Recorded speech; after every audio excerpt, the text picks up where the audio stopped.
Selamat pagi, selamat siang, selamat sore, selamat malam, mantap jiwa. Ada aborsi yang diperbolehkan. Ketika itu pemerkosaan ya, Oh itu pro choice, gue tahu lu pro choice. ada ketimpangan gender itu yang ditanggung perempuan. Mau enak, ya mau enak boleh. Kembali lagi di segmen anak yang hilang, Cari jalan pulang. Oke, kita sudah masuk ke part 5. Part 5 ini kita akan membahas tentang aborsi ya. Wow, Aborsi ini sensitif sekali. agak sensitif. Nah, aborsi itu dilakukan gara-gara terpaksa. Ada yang terpaksa atau enggak emang tidak diinginkan gitu. Apa yang diinginkan? Ya, Aborsinya. Iya. Keguguran gara-gara kecelakaan kah atau apa. Tapi juga ada yang dilakukan karena terpaksa karena sebelum itu ada kecelakaan.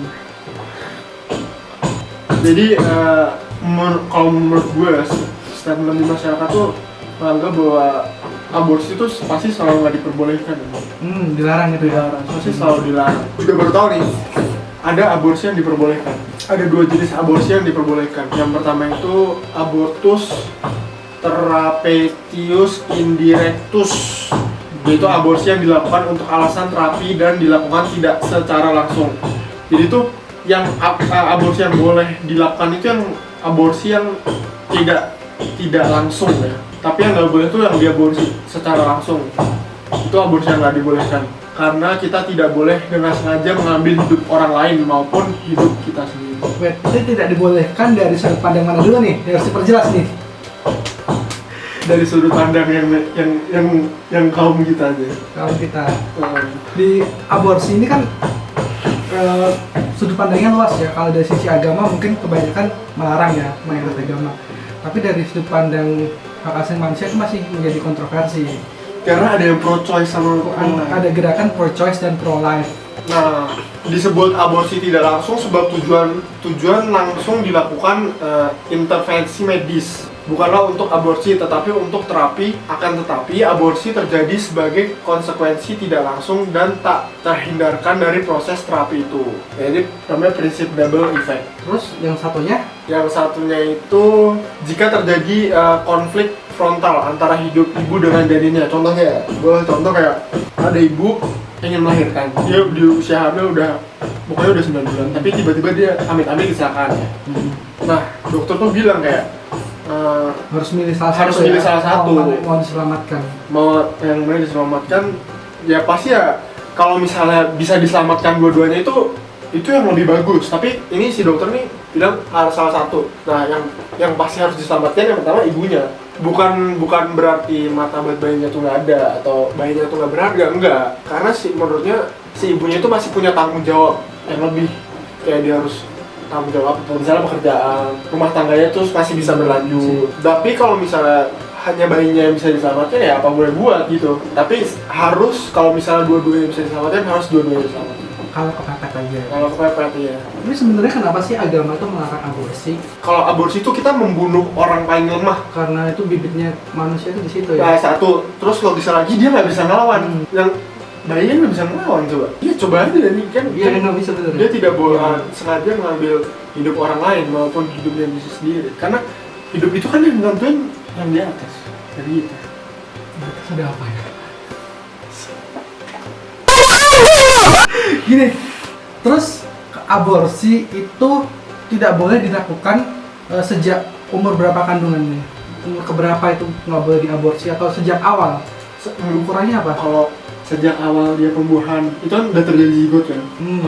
Itu tuh udah makhluk hidup bro. Jadi dari awal pembuahan itu ya? Iya, awal hidup manusia itu istilahnya itu awal hidup manusia. Meskipun gue lupa berapa hari setelah itu mulai ada jantung, mulai ada bangun perkembangannya.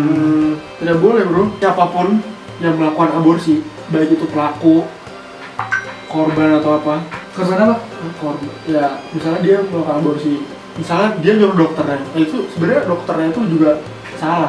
Bahkan misalnya ada cewek datang ke lu, nanya ke lu, tempat aborsi di Jogja di mana sih? Terus lu kasih tahu nih, lu tuh juga salah. Ya istilahnya lu juga berdosa. Ikut nyuruh aja itu, ikut membantu. Kan dia nggak mau. Ya nggak gitu dong, prinsipnya. Kita balik lagi ke antara pro life dan pro choice. Dan kalau kita bicara tentang aborsi, kita nggak akan lepas dari undang-undang dong. Di Indonesia sendiri itu diatur dalam undang-undang kesehatan. Dan kalau bicara tentang aborsi, kita nggak akan lepas dari namanya undang-undang. Di Indonesia sendiri aborsi diatur di undang-undang kesehatan, itu undang-undang nomor 36 tahun 2009.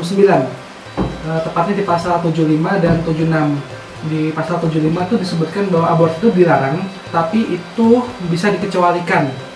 Alasan salah satunya adalah kedaruratan medis dan juga kehamilan yang diakibatkan pemerkosaan. Sedangkan pasal 76 itu lebih ke ketentuannya, salah satunya umur kehamilan tidak boleh lebih dari 6 minggu. Kalau kedaruratan medis kan tadi sudah dijelaskan ya, itu masuk dalam pengecualian dari sudut pandang agama. Nah, kalau pemerkosaan itu gimana? Korban pemerkosaan, apakah itu dari sudut pandang agama itu termasuk yang dikecualikan atau? Kalau menurut gue ini terlepas dari sudut pandang agama ya. Enggak, yang formalnya dulu gimana deh? Apakah itu termasuk? Atau nggak tahu kagak tas kan? Nggak usah, kita nggak usah dari sudut pandang agama, kayak ini aja kayak itu kan udah terjadi, emang nggak diinginkan kan. Tapi kan itu udah hidup tuh. Udah hidup dan nggak berhak, maksudnya ya kalau dari sudut pandang pro-choice tadi ya emang ini tubuh gua, tapi ya itu udah hidup, itu udah anugerah coy. Meskipun nggak enak ya, caranya nggak enak, tapi menurut gua jangan, nggak dari gila, dari sisi medisnya juga kayak ya gua nggak tahu apa soal medis, tapi ya logikanya kayak kalau lu ngaborsi kan nanti bakal ada suatu kecacatan gitu ya di perempuannya ini, kayak entah apanya yang sobek kan, itu kan. Jadi kalau yang aborsi ilegal, kalau yang diadvokasi kan udah prosedurnya udah jelas, lebih aman, safety-nya lebih terjaga. Tetap nggak boleh, karena itu tadi bakal merusak sistem, entah sistem saraf lu atau apa lu. Tapi gue ada efek samping dari kesehatannya ya? Tetap ada efek sampingnya sih. Bisa jadi lu bisa mengalami kemandulan kalau salah-salah ya. Kalau salah-salah, walaupun itu udah safety. Oke sih. Tapi kan pertimbangannya gini, kenapa perkosaan itu dikecualikan dari undang-undang? Karena itu ada potensi trauma. Ada loh kejadian seorang ibu diperkosa, dia melahirkan anaknya. Ternyata anaknya itu mirip banget sama bapak yang memerkosanya, dan itu akan mengingatkan dia pada kejadian itu. Jadi tiap kali lihat anaknya itu jadi ibunya histeris, jadi trauma. Itu bisa nggak masuk ke dalam keselamatan ibu sendiri, keselamatan jiwa yang ya secara itu hidup, tapi kualitas hidupnya kan juga turun kalau mengalami trauma kayak gitu. Kalau memaksa untuk mempertahankan hidup. 2 hours later. Kalau gue tetap sih kayak itu tergantung dari orangnya sih. Tapi kalau misalnya kalau dari gue pokoknya enggak deh. Kalau kayak gitu mungkin dia harus ke psikiater. Kan ada psikiater, Pak. Iya kan. Ada psikolog. Makanya sebelum aborsi itu orang harus konseling dulu kan dari undang-undang kesehatan. Sebelum tindakan harus konseling, dan resiko itu ada. Ya kita ngeliat aja gimana sih sudut pandangnya itu ketika itu pemerkosaan ya. Tapi bukan maunya si perempuan untuk hamil, tapi terjadi. Pokoknya intinya dari video ini kayak nggak boleh lah aborsi itu ya, apapun resikonya sih. Menurut gua ya, walaupun menurut lu nggak gini, lu itu pro choice, gua tahu lu pro choice ya, tapi kalau menurut sudut pandang gua stop lah, jangan lah. Nggak, orang harus tahu dulu kenapa sih ada pro choice itu. Pertama, pro choice itu bukan pro abortion ya, beda. Choice artinya kan memberi pilihan pada perempuan, itu dulu, bukan jadi harus pro pada aborsi. Dan nggak serta merta bisa digugurin seenak lu gitu, nggak. Aku sendiri pro choice, tapi bukan di pro choice atau pro life, aku nggak di antara kedua itu. Tapi lihat dulu latar belakangnya pro choice itu apa, bahwa ada ketimpangan gender itu yang ditanggung perempuan. Kita pro life boleh, tapi kenyataannya dengan pro life itu banyak perempuan yang kemudian melakukan aborsi ilegal, dan itu justru membahayakan janin dan nyawa si ibu sendiri. Itu kenapa di pro choice itu pengen itu dilindungi, bahwa perempuan diberi pilihan supaya keamanannya terjamin dengan cara dan ketentuan. Kalau misalnya gini deh, aku nggak setuju aborsi ketika lu mau 4646 dan tiba-tiba hamil karena lupa ngangkat, lupa nggak ada pengaman, ya itu resiko lu gitu. Iya. Kamu harus bertanggung jawab untuk tindakanmu. Dia setuju itu nggak bisa terus ini tubuhku nggak bisa. Itu rahim puyamu. Tapi kamu tahu resiko ada suatu tindakan, itu ada resiko. Jangan cuma mau buat doang, tapi mau enak, ya mau enak boleh. Tapi kondom cok. Itu aja.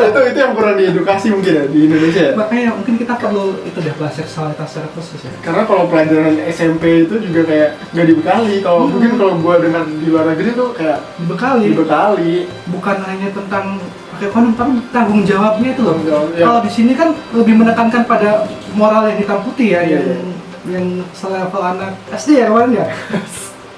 Kan baru episode kemarin dibahas tentang moralitas itu yang Iya. iman itu, bahwa itu dosa, itu zina nggak boleh, nanti neraka, selesai. Tapi lupa menitik beratkan bahwa hey, itu membawa konsekuensi.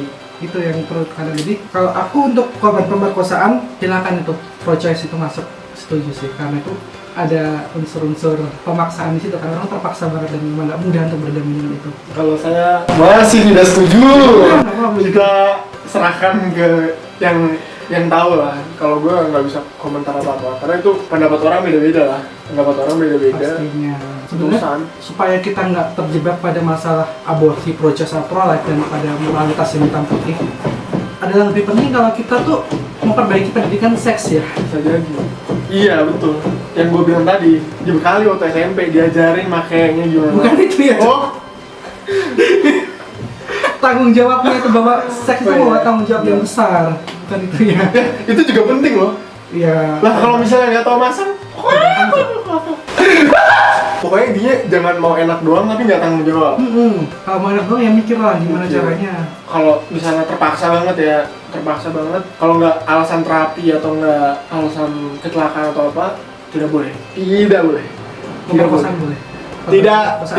Oke, kembali. Sekian segmen. Kok dari tutup curang. Pokoknya tidak boleh. Saya tidak setuju. Nah benar, kalau kita ngomongin aborsi lagi, kamu nggak setuju aborsi, tapi mau nanya satu hal nih. Di sekolah, anak SMA, siswi hamil itu kan dikeluarkan, ya kan? Iya. Bukankah aturan itu justru apa ya, mendorong orang untuk melakukan aborsi? Oh hamil, gimana caranya? Ya udah Google aja biar nggak ada orang tahu. Berarti kalau di situ mungkin ya aturan di sekolahnya ya. Kayak harusnya tuh dia memfasilitasi ya. Jalan tengah kita jangan cari jalan tengah. Ya misalnya dia udah hamil nih. Karena ya kalau dari kasus itu tadi ya, karena pikiran dia terpaksa, oh gua ada aturan kalau gua hamil dari sekolah Keluarin. Menurut gua aturannya sih yang di Harusnya nggak dikeluarin kan? harusnya nggak dikeluarin. Karena gini, mikirnya ke depan lah. Kalau anaknya yang dikeluarin, dia belum lulus SMA, belum dapat ijazah, setidaknya dapat ijazah dulu, dan kalau nggak dia bisa kerja kan kalau udah lulus, atau nggak disimpan dulu nih anak, jangan dimasukin sekolah, tunggu lahiran dulu, setelah lahiran Selesai baru sekolah lagi. Diizinkan lagi. Kalau misalnya dia langsung dikeluarin, mau makan apa nih anaknya? Mau bergantung terus dari orang tua. Dan itu nggak boleh aborsi lagi kan? Iya, Nah, sulit. jadi kan kalau kita ngomongin aborsi itu nggak bisa terjebak pada left ada choice, tapi harus dibahas secara komprehensif tentang perempuan itu gimana, ada ketimpangan gender di sana. Ya. Beban itu di perempuan paling besar loh. Iya sih, gue setuju karena kemarin pas di kos ini gue nanya ke bapak kos, Pak, kenapa sih kalau misalnya di sini enggak campur lo udah mati, ada cewek ada cowok tapi beda kamar gitu. Cuman bapak kos gue bilang kayak wah susah kalau misalnya cewek, kayak cowoknya pasti bakal main ke tempat ceweknya, dan kalau misalnya hamil kan yang malu lingkungan sini juga, dan ceweknya itu di sini di tempat ini yang nanggung kan juga harus lingkungan sekitar kan. Nah itu yang lu bilang tadi itu ada ketimpangan gender tadi itu. Yang dipersalahkan perempuan. Kalau misalnya cowoknya di sini, ceweknya hamil sana kan, ya cowoknya nggak masalah di sini, nggak kelihatan kan. Yang menanggung beban itu perempuan. Jadi kalau kita mau pro life ya upayakan hak perempuan ini dipenuhi dulu. Jadi pro life itu nggak apa ya, pro life yang cuma basa-basi aja. Lu pro life tapi ada perempuan hamil dikeluarin dari sekolah, lu diem. Itu kan aturan yang justru mendorong aborsi kan. Ya mungkin harusnya banyak dibenahi Benahi termasuk. Itu kan juga apa ya, relasi antara laki-laki dan perempuan tuh nggak benar-benar setara loh, ada relasi kuasa loh. Perempuan itu bisa diancam si laki-lakinya, kita nggak tahu. Ya katakanlah itu ada konsen lah, tapi kan gimana konsen itu terbentuk, manipulatif atau enggak. Oke, demikian episode anak yang hilang part ke 5. Anak yang hilang, Cari apa sekarang? Cari dukun aborsi.